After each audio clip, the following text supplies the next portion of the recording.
Vous avez remarqué, quand on discute avec des IA, comme les chatbots par exemple, il y a quelque chose qui a changé.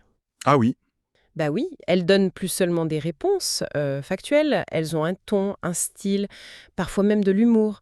On sent comme une présence plus personnelle, quoi. c'est vrai, on n'est plus dans le simple outil froid. Il y a une recherche d'autre chose. Comment on en est arrivé là? C'est quoi le truc pour donner une personnalité à du code? C'est une évolution super intéressante, oui. Ça nous force un peu à repenser nos interactions avec la technologie. On cherche plus seulement l'efficacité pure. Mais aussi une sorte d'engagement, c'est ça? Une conversation qui coule mieux. Exactement. Quelque chose qui ressemble plus à un échange humain. Alors, pour creuser un peu tout ça, on va s'appuyer aujourd'hui sur des analyses tirées d'un livre récent, Humanizing AI with Personality de Gulnara Z. Karimova. L'idée, c'est de comprendre un peu les coulisses, Mhm. pourquoi on fait ça, comment c'est fabriqué, même l'apparence entre guillemets d'une IA sans corps, et puis les questions éthiques que ça soulève, et comment ça s'intègre au travail par exemple. Tout à fait. On va toucher à la tech, bien sûr, mais aussi à la psycho, au design et à l'éthique. Et c'est de décortiquer un peu les motivations derrière cette humanisation artificielle. Ok, alors commençons par le début. Pourquoi IA? Pourquoi on ne se contente pas d'IA super fonctionnelle, efficace, mais neutre? C'est quoi l'intérêt de leur donner une personnalité? Alors, il y a plusieurs choses. La première, c'est nous, en fait. C'est notre tendance naturelle à l'anthropomorphisme. C'est-à-dire? On a tendance, comme le montrent les travaux des plaies, par exemple, à projeter des traits humains sur ce qui ne l'est pas. Ça nous aide à comprendre, à interagir, à nous sentir plus en contrôle, même avec une machine. Donc, en donnant une personnalité à l'IA, on la rend plus... Familière à notre cerveau. C'est un peu ça, oui. Ça la rend plus facile à appréhender. Et puis, il y a des avantages très concrets. Ah oui. Lesquels? Des études montrent qu'une IA avec une personnalité adaptée, ça améliore l'expérience. L'interaction est plus sympa, plus engageante. Et ça augmente la satisfaction. La confiance peut-être. Exactement.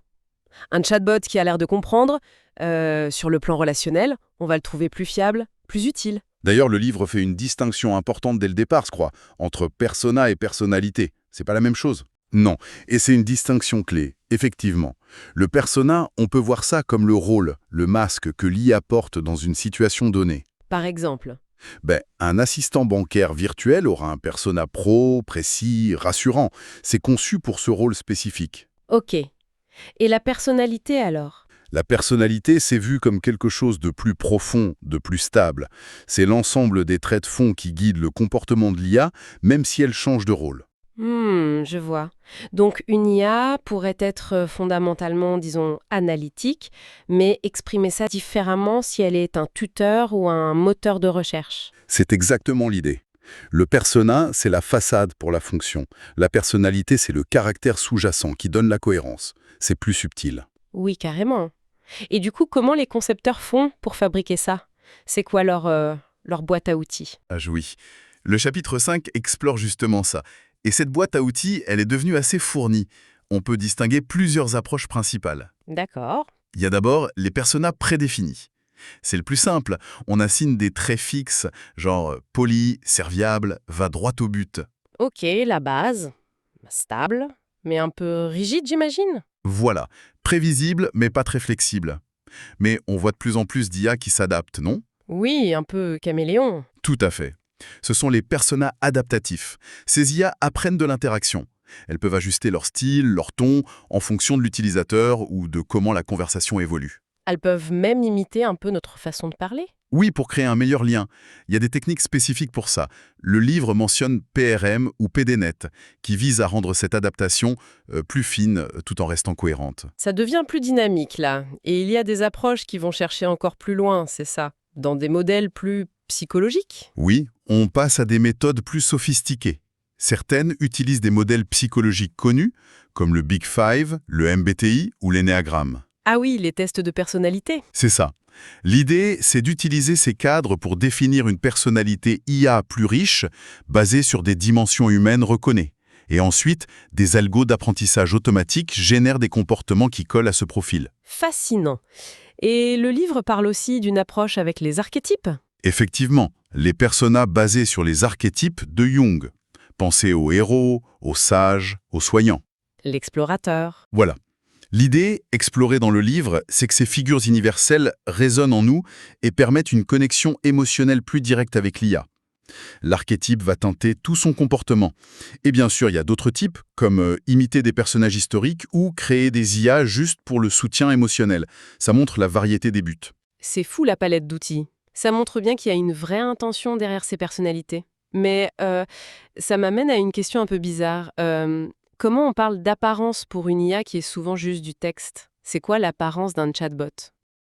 C'est une excellente question, abordée au chapitre 6. L'apparence ici, faut pas la prendre juste au sens visuel. Ça couvre tous les indices qu'on perçoit et qui nous donnent une impression de l'IA. Comme quoi, par exemple? Le style d'écriture, bien sûr. Les mots choisis, la longueur des phrases. Mais aussi le rythme des réponses. Est-ce que ça répond direct ou est-ce qu'il y a une petite pause, comme si ça réfléchissait? Le ton aussi, même dans le texte. Joyeux, sérieux, empathique. Et s'il y a un avatar, des couleurs, ça compte aussi, j'imagine? Ah bien sûr. S'il y a une interface visuelle, tout ça joue. L'avatar, les couleurs, la police de caractère. Tout ça, c'est l'apparence. Donc, l'apparence, c'est un peu la somme de tous les signaux que l'IA envoie pour se présenter. C'est ça qui crée le sentiment qu'elle est là. Exactement. C'est ce qui crée ce que la théorie de la présence sociale appelle le sentiment d'interagir avec quelqu'un de réel, de présent.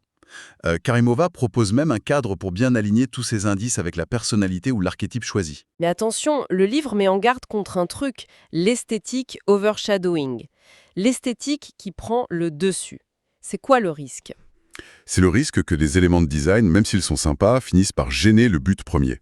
Par exemple, un chatbot qui fait trop de blagues, ça peut être pénible si on cherche une aide sérieuse. Ou un avatar super beau mais qui distrait de l'info. Voilà, c'est l'effet vampire. L'esthétique mord l'utilité. L'humour qui fait dérailler la conversation, c'est un exemple cité. Faut trouver le bon équilibre. Il y a l'autre risque classique aussi, la fameuse vallée de l'étrange. Oui, l'uncanny valley.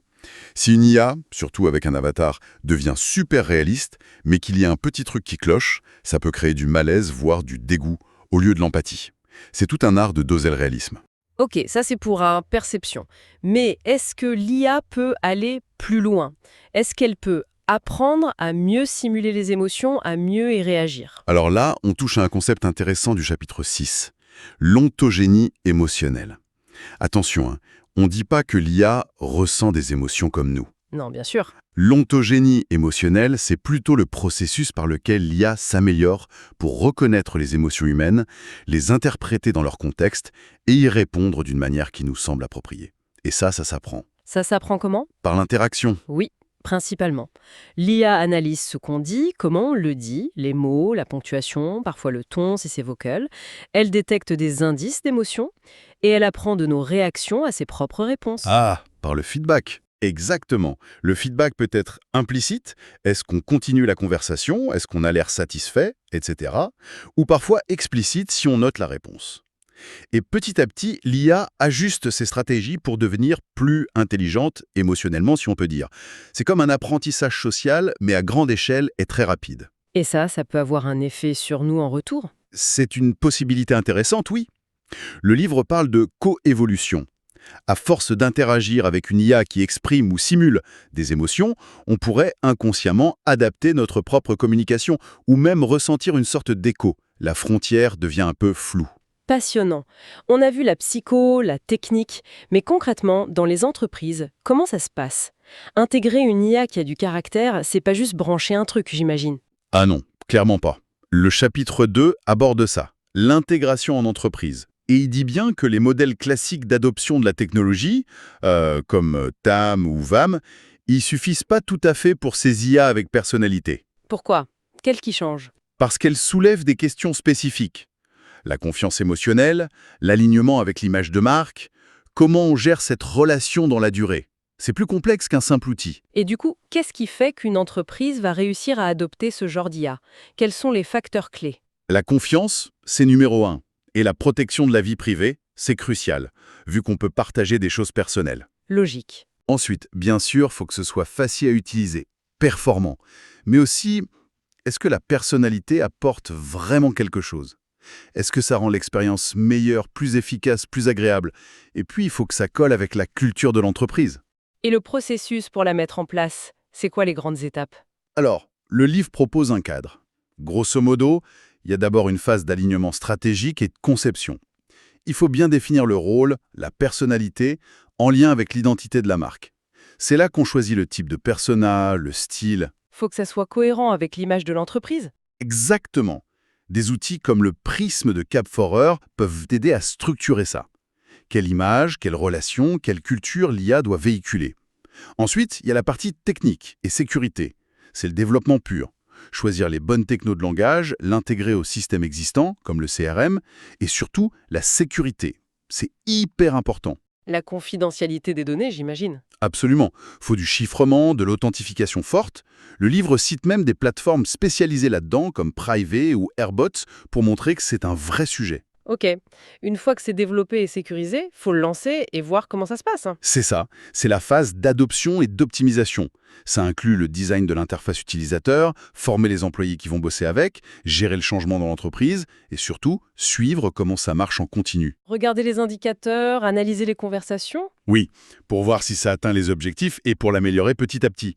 C'est un processus continu. Tout ça, ça soulève quand même des questions éthiques assez vertigineuses, non? On parle plus juste d'un outil, mais d'un truc conçu pour interagir avec nous presque comme une personne. C'est exactement le sujet du chapitre 3. Comment on encadre éthiquement tout ça? Le livre propose de regarder ça sous 3 angles différents. Lesquels? D'abord, l'angle déontologique. À la Kant, on se concentre sur les devoirs, les règles. Pour une IA, ça veut dire respecter l'autonomie de l'utilisateur, être transparente, pas faire croire qu'elle est humaine si elle l'est pas, protéger la vie privée, obtenir le consentement. L'intention et les règles comptent avant tout. C'est ça. Ensuite, il y a l'angle téléologique ou conséquentialiste, genre l'utilitarisme. Là, on regarde les résultats. Est-ce que ça fait plus de bien que de mal, au final? Voilà. Est-ce que les bénéfices, l'aide, le soutien, l'accès à l'info, l'emportent sur les risques, la manipulation, la dépendance, les biais? C'est un calcul compliqué. Et le troisième angle? C'est une perspective dite subjective ou existentielle qui s'inspire de penseurs comme Bakhtin ou Sartre. Elle met l'accent sur la responsabilité individuelle et la liberté. Et ça souligne ce que l'IA n'a pas. Une conscience, une vraie liberté de choix, et donc une responsabilité morale au sens propre. Elle exécute, elle ne choisit pas d'être ce qu'elle est. Précisément, elle n'a pas cette answerability, cette capacité à répondre de ses actes comme un humain. Et le livre illustre ça avec l'exemple de caractère.ai, c'est ça? Oui, cette plateforme où on peut parler à plein d'IA différentes, des célébrités, des personnages, même des thérapeutes simulés.